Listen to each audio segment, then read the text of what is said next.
Guys, I just did a casino in Laughlin, Nevada last weekend. I never been to Laughlin, Nevada. I didn't know what to expect, but I'll tell you this, I'll never forget it. Because I've never been the third best looking person in an entire city before. It was an incredible weekend.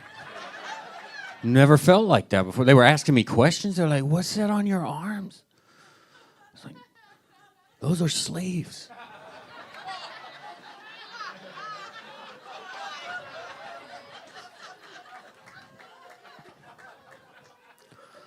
was walking down the street in Hollywood the other day, and there was a guy on the corner, and he was yelling at all of us that walked by, telling us we were all going to hell because we live in California, and we're a bunch of sinners, and we don't take the Bible seriously enough, and God is going to strike down upon us and take us all out.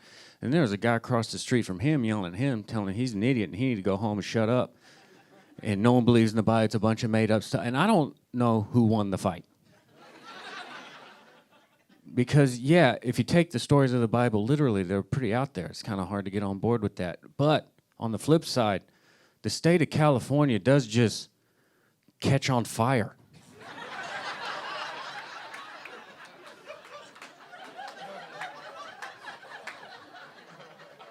All the time.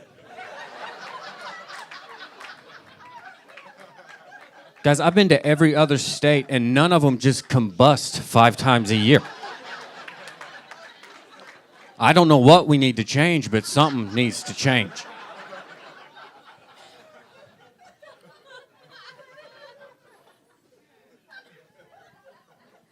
We've got a very divided country right now, but 2020 is about to start, so that should bring us all back together.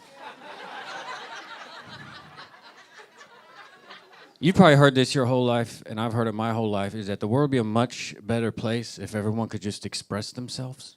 If everyone had the ability to express themselves freely, the world would be a much better place.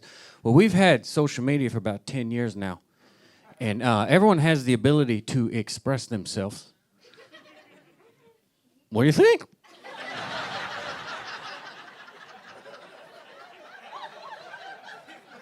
I think that could have been a mistake. Can you imagine telling our founding fathers about Twitter? We wouldn't have that First Amendment. They'd scratch that first. They're like, no. Because when they gave us that First Amendment, that was back in the day. That everyone lived off in the farms, middle of nowhere. The government's like, yeah, say whatever you want. I don't care. Who cares? If you want to talk smack to George Washington back in the day, you had to put your family in a buggy. It was going to take you like 6 months to go 20 miles, and half that family was going to die of tuberculosis.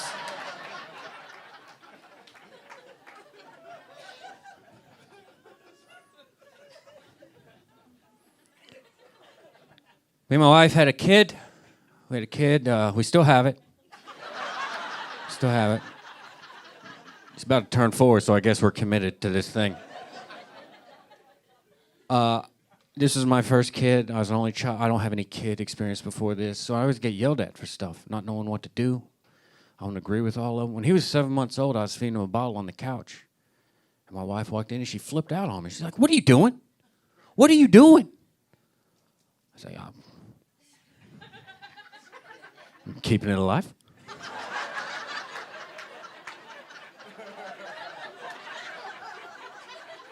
And this is what she said. She goes, "I don't want to have too many baby bottles because if he has too many baby bottles, he's going to like the baby bottle nipple more than he likes the real thing. And then I'm not going to latch on to the real thing because he's going to want that plastic baby bottle."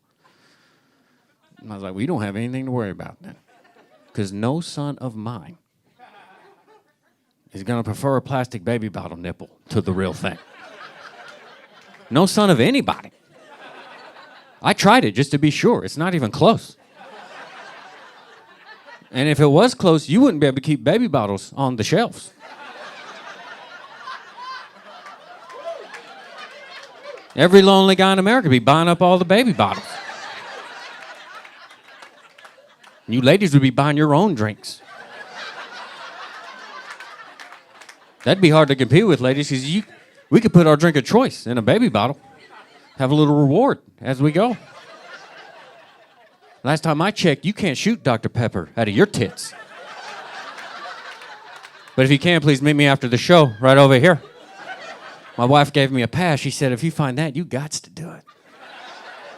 That's my time, you guys. Enjoy your lives.